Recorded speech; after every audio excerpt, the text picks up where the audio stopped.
हमारे आज के एपिसोड का टॉपिक है stranger danger and bad touch. या उसके प्राइवेट पार्ट्स को टच किया एंड देन बाद में उसको ये कहा कि किसी को बताना मत, दैट मीन्स कि इट्स अ बैड टच। अगर वो अपने इन तमाम कॉन्वर्सेशंस में अपना कोई बैड बिहेवियर भी रिपोर्ट कर रहा है, you are not suppose to say oh ये तुमने ये क्यों किया।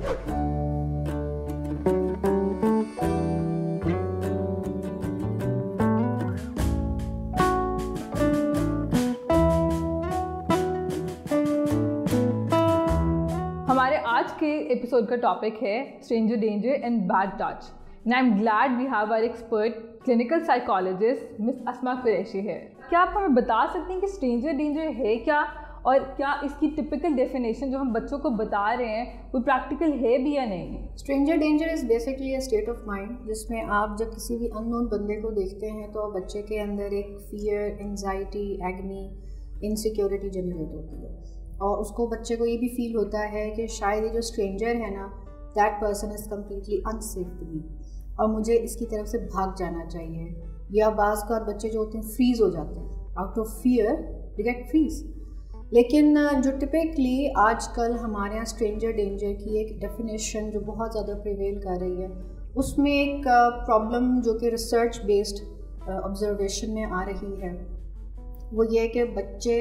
हर तरह के स्ट्रेंजर से डरना शुरू हो गए हैं। अगर किसी भी अनकंफर्टेबल या डिसईज़ क्रिएट करने वाली सिचुएशन में बच्चा हो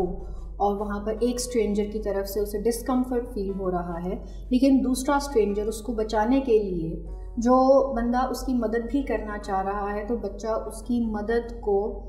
एक्सेप्ट नहीं कर पा रहा होता क्योंकि उसके ख्याल के मुताबिक any one who is unknown to him that is an unsafe person.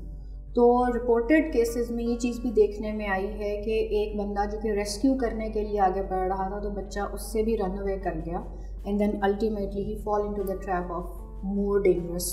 People and more dangerous situations. Miss Asma, बता सकती हैं हम अपने बच्चों को बैड टच आइडेंटिफाई करना किस तरह से सिखा सकते हैं?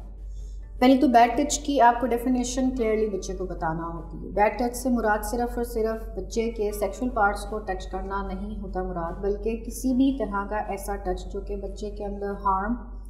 Pen, disease, discomfort, fear inject करे या इंड्यूस करे, उसको हम बैड टच के रेफरेंस में लेते हैं। बच्चे को ये सिखाना और बताना बहुत ज़रूरी होता है कि अगर आपके बॉडी पार्ट्स को, आपकी बॉडी को, इवन आपके चीक्स को भी कोई इस तरह से अगर टच कर रहा है जिसकी वजह से आपको डिस्कम्फर्ट फील हो रही है, आपको पेन फील हो रहा है,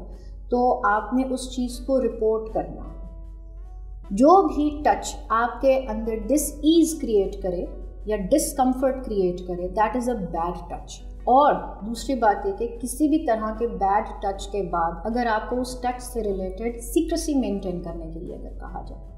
अगर बच्चे को ये कहा जाए ना कि किसी बड़े ने या उसके अपने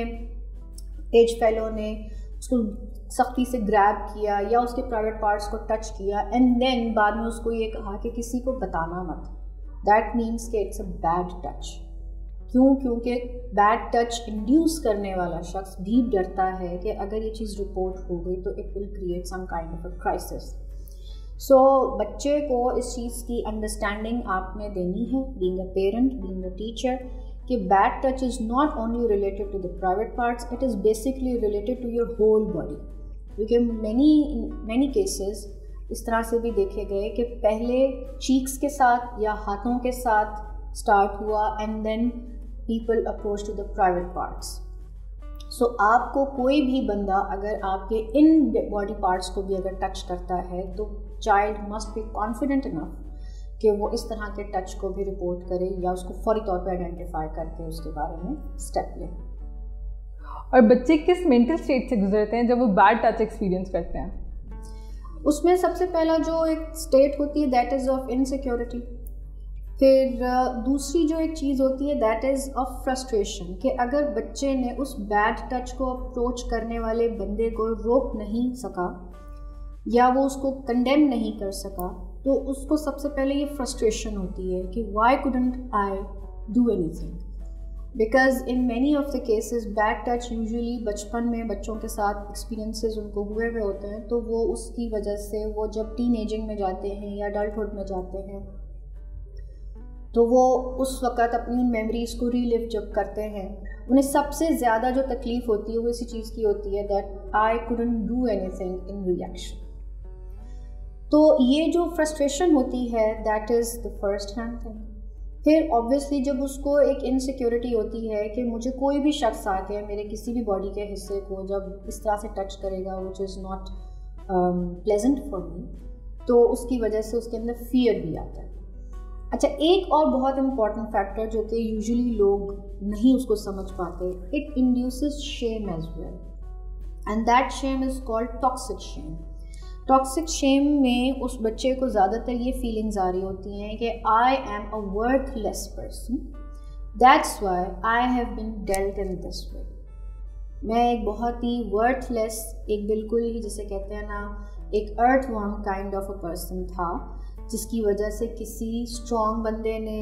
किसी बहुत ही पावरफुल बंदे ने मुझ में पेन इन्फ्लिक्ट किया या मेरे अंदर डिसईज़ क्रिएट की, और कोई भी आएगा तो वो मुझे इसी तरह से ट्रीट करके जा सकता है। दैट मीन्स कि I am a worthless person. तो ये जो वर्थलेसनेस की कैफियत है ये बच्चे को बहुत ज़्यादा एगनीज में, और जिससे हम कहते हैं कि टॉक्सिक शेम्स में ले जाती है, और टीनेजिंग में और बाकी आगे एडल्टहुड्स में भी हमने देखा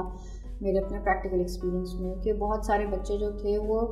एग्जैजरेटेड बिहेवियर्स में चले गए थे। एग्जैजरेटेड बिहेवियर्स में एंगर भी था, उसमें ड्रग एडिक्शंस भी थी, उसमें इवन ये चीज़ भी थी कि वो बच्चे खुद बड़े होकर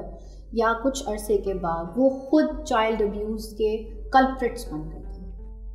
दे did the same thing with the other person to take the revenge. बाज़ औक़ात ऐसी भी सिचुएशंस देखने में आई,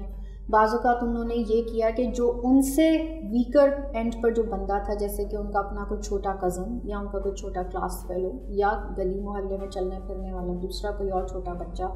दे induce the same pain in that child too, because वो उनका जो एग्नी और जो रिवेंज की जो कैफियत थी वो उससे वो निकलना चाहते थे। इस तरह से होता ही है कि जब कभी इस तरह बैड टच के एक्सपीरियंसेस से जो बच्चा गो थ्रू करता है, we need to take care of that child quite effectively and therapeutically. अगर नहीं करेंगे तो हाई चांसेस हैं कि वो बच्चा कहीं खुद कल्प्रिट्स ना बन जाए। विक्टिमाइज तो वो हुआ, लेकिन ये भी एक अंदेशा होता है कि वो खुद कहीं कल्प्रिट ना बन जाए, वो खुद जाके सोसाइटी में किसी और बच्चे के साथ वो काम ना कर डाले। अच्छा, तो क्या आप बता सकती हैं कि बच्चों में ऐसे कौन से साइंस विजिबल होते हैं जब वो ऐसे किसी ट्रॉमा से गुजरते हैं? यूजुअली बच्चों को स्लीप टेरर्स के आते हैं इश्यूज़, कि उनको सोते सोते में एकदम से वो फ्लैशबैक्स आते हैं और वो सडनली दे वेक अप। डिसोरिएंटेशंस होती हैं उनको कि उन्हें याद नहीं रहता कि हम कहाँ हैं, हालांकि they are on their beds. Screaming and yelling बहुत ज़्यादा बढ़ जाती है, एग्रेसिव होना शुरू हो जाते हैं, तोड़ फोड़ करना शुरू कर देते हैं। अच्छा, ये मैं आपको बता रही हूँ पिक्चर की एक साइड, लेकिन पिक्चर की दूसरी साइड ये भी है कि बहुत सारे बच्चे जो हैं और ज़्यादा शेल में चले जाते हैं और ज़्यादा सबमिसिव मोड में चले जाते हैं। सो हमें दोनों एंड्स की जो एक्सट्रीम्स हैं उनको एड्रेस एंड केटर करने की ज़रूरत है। कि एक बच्चा जो कि नॉर्मल चल रहा था, उसके साथ ऐसा कोई एक्सपीरियंस हुआ, तो वो उसके मूड मिजाज में जो फ्लक्चुएशन आई है, जो कि एक एक्सट्रीम ये है, दूसरी एक्सट्रीम दूसरी है, नीचे डिप में जा रहा है, दोनों एंड्स को एड्रेस करना बहुत ज़रूरी है। बच्चा यूजुअली इवन वॉशरूम नहीं जाता, उसको डर लगता है अकेले वॉशरूम जाने में, वो सोता नहीं है, लाइट बंद करने नहीं देता, और दूसरी बात ये कि वो अपने पेरेंट्स के साथ बहुत क्लिंगिंग हो जाता है, चिपकना शुरू हो जाता है। किसी भी सोशल गैदरिंग में जाएगा, किसी भी पब्लिक प्लेस पे जाएगा, अगर पेरेंट्स उसको कह भी रहे हैं जाओ जाके स्विंग्स पर जाके खड़े हो, जाओ जाके स्विंग्स एंजॉय करो, ही वॉन्ट गो, वो नहीं जाएगा, वो अपने आप को और ज़्यादा करता चला जाएगा शेल में। लेकिन एट दी अदर एंड बहुत सारे बच्चे जो हैं वो एग्रेसिव ट्रेंड में भी चले जाते हैं, तो ये एग्रेसिव ट्रेंड को एड्रेस करना भी बहुत ज़्यादा ज़रूरी होता है। मिस, आप मुझे बता सकती हैं कि कैसे हम अपने बच्चों का वो ट्रस्ट लेवल विन कर सकें कि वो ओपनली हमसे अपनी बातें सारी शेयर कर दें? बच्चे की शेयरिंग को अगर आपने इंश्योर करना है तो आपको राइट फ्रॉम द बिगनिंग बच्चे के साथ ओपन अप होने की ज़रूरत है। इट्स नॉट नेसेसरी कि बच्चे के साथ कोई मिसहैप हुआ है, गॉड फॉरबिड्स, और फिर वो आपके साथ शेयरिंग करे। जब आपका बच्चा स्कूल से आए, अगर आप उसको पिक करने की ज़िम्मेदारी रखते हैं तो on the way back to home तो आप उस वक़्त बच्चे से उसके सारे स्कूल के हालात पूछें, नॉन जजमेंटली बात करें। वो अपनी कोई भी बिहेवियर आपको बता रहा है कि मामा मेरे साथ ऐसा हुआ, फिर यूँ किया, फिर मैं उधर बैठ गया, अगर वो अपने इन तमाम कॉन्वर्सेशंस में अपना कोई बैड बिहेवियर भी रिपोर्ट कर रहा है, you are not suppose to से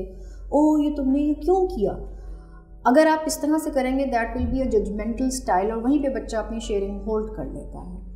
आपको न्यूट्रल एंड पर एंड लिसनिंग एंड पर रहने की ज़रूरत होती है ताकि बच्चा आपसे हर तरह की शेयरिंग कर सके। अगर आप लिसनिंग एंड पर नहीं हैं, न्यूट्रल एंड पर नहीं है, तो बच्चा आपके एक जिसे कहते हैं जिसमें आप एक स्टार्टल्ड रिस्पॉन्स देते हैं, उसकी वजह से एकदम डर जाता है कि शायद मेरे से या मेरे साथ कुछ गलत हुआ है जो कि मेरी माँ या मेरे बाप को पसंद नहीं आया, so I am not suppose to share more. Be open, बच्चा आपसे जिस तरह की भी बातचीत कर रहा है, हाँ अच्छा, फिर आगे क्या हुआ, ओके फाइन, फिर आपने क्या किया, फिर आपके क्लास फेलो ने क्या किया, अच्छा, इस तरह से उसके साथ इंटरेस्ट क्रिएट करते हुए बात करें so that he will complete the story without being जज। उसको अगर ये फीलिंग आ जाएगी ना कि मुझे मेरी माँ या मेरा बाप जज कर रहा है मेरी किसी भी वर्बेटम पे, मेरी किसी भी रिपोर्ट पे, तो वो वहाँ पे अपनी शेयरिंग होल्ड कर लेता है। अच्छा, ये है आम हालात के हवाले से। अगर आपका आम हालात में ये स्टाइल है बच्चे के साथ बात करने का, इसका मतलब है कि he is open to sharing, ठीक है, वो आपसे हर तरह की शेयरिंग कर सकता है। अच्छा, अगर आपका ये स्टाइल है कि बच्चा आपके साथ इजीली शेयर कर लेता है, फिर तो ठीक है, फिर अगर खुदा न खास्ता अगर उसके साथ कोई भी प्रॉब्लम होगा तो वो अपनी प्रॉब्लम भी आपके साथ शेयर करेगा। बट अगर आप उसकी छोटी छोटी बातों में जजमेंटल हैं, तुमने ऐसा क्यों नहीं किया, तुम्हें वैसा करना चाहिए था, तुम्हें अपनी टीचर को इस तरह से हेल्प करना चाहिए था, तुम्हें अपने क्लास वालों की ये बात सुन लेनी चाहिए थी, मान लेनी चाहिए थी, शुड्स एंड मस्ट अगर आप बच्चे के साथ डिस्कस करना शुरू कर देंगे तो बच्चा वहीं पर चुप कर जाएगा। और गॉड फॉरबिड्स अगर उसके साथ कोई मिसहैप होता है स्कूल में, नेबरहुड में, फैमिली में भी, अब तो बहुत सारे इंसेस्ट के केसेस रिपोर्ट हो रहे हैं, तो बच्चा फिर वो नहीं आपको रिपोर्ट करेगा। शेयरिंग इंश्योर करने के लिए पेरेंट्स को नॉन जजमेंटली लिसनिंग एंड पर होने की ज़रूरत है and be more interested to the sharing of your child. बेशक वो किसी भी तरह की शेयरिंग है, आपको नहीं भी पसंद आ रही, आपको नहीं भी अच्छा लग रहा, बट आपको उसको सुनना है पूरा, right from the beginning till the end, so that जब भी उसके साथ अगर कोई प्रॉब्लम राइज करे तो वो आके सीधा आपको बताए। क्योंकि अगर आप शेयरिंग लिसनिंग एंड पर अगर आप हैं तो आप पर बच्चे का ट्रस्ट है, उसको पता है कि मेरी माँ या मेरा बाप जो है मेरे बारे में उंगली नहीं उठाएगा, बल्कि मेरी बात सुनकर मुझे सपोर्ट करेगा। ठीक है, अगर आपकी तरफ से supportive question and supportive gesture जाता जाएगा तो बच्चा हर तरह के मामला आपके साथ शेयर करता रहेगा and will be the best guide for him. अच्छा, लास्ट में मैं आपसे ये पूछना चाह रही हूँ कि एक बच्चा अगर इस तरह की कोई सिचुएशन इनकाउंटर करे तो उसका बेसिक रिस्पॉन्स प्रोसीजर क्या होना चाहिए? बेसिक रिस्पॉन्स प्रोसीजर से रिलेटेड वो बिहेवियर्स होते हैं जो कि राइट एट दैट मोमेंट आप बच्चे को आपने सिखाए हुए हो कि if somebody is approaching you तो आपने क्या करना है। First you have to yell, आपने चीखना है। बच्चे को कहें कि you are confident enough to yell, मैं आपको नहीं जानता, आप मेरा बाजू छोड़ दें। मैं अम्मी को या टीचर्स को या प्रिंसिपल्स को या किसी भी अथॉरिटी फिगर का नाम लेकर वो बच्चा कहे कि मैं बता दूंगा। बच्चे को एक तो आप उसको येलिंग की ट्रेनिंग दे कि अगर कोई भी स्ट्रेंजर, कोई भी शख्स जो कि उसकी तरफ किसी थ्रेटनिंग स्टाइल में अप्रोच कर रहा है या अनप्लेजेंटली अप्रोच कर रहा है तो बच्चा उसके हवाले से ही कैन स्क्रीम एंड येल, ये उसका राइट है, ये उसमें कॉन्फिडेंस आपने देना। दूसरी बात ये कि he needs to run away करके आप बच्चे को ट्रेनिंग दें कि वो हजूम में आ जाए, झुरमट में आ जाए, ऐसे लोगों के बीच में आ जाए जहाँ पे अगर कोई उसको मिस हैंडल करने के लिए अप्रोच करना भी चाह रहा है तो वो 4-5 लोगों की मौजूदगी में उसके कदम रुक जाए। क्योंकि बच्चे में यूजुअली इस तरह के अटैम्प्ट्स जो देखने में आई हैं वो तब होता है जब बच्चा अकेला है, सड़क पे या गली में या स्कूल से आने जाने के टाइम्स पे वो अकेला है, तो बहुत वल्नरेबल होता है अकेला बच्चा इस तरह के इंसिडेंट्स के लिए।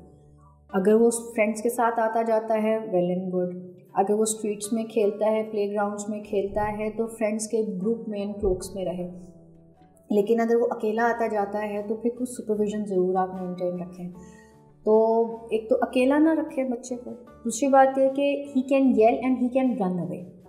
और अगर आसपास कोई भी एक ऐसा शख्स है जिसको वो जानता है तो उसको ज़रूर रिपोर्ट करे that I am being afraid of that person, ये मुझे शख्स डरा रहा है, आई am not feeling comfortable in the presence of that person, उसको बताना। ऑब्वियसली जो बंदा उसके साथ डिस्कम्फर्ट क्रिएट कर रहा है वो तो उस चीज़ को नलिफाई करेगा, वो कहेगा मैं तो उसको कुछ नहीं कहा, वो तो उस बच्चे को झूठा साबित करने की कोशिश करेगा, ठीक है।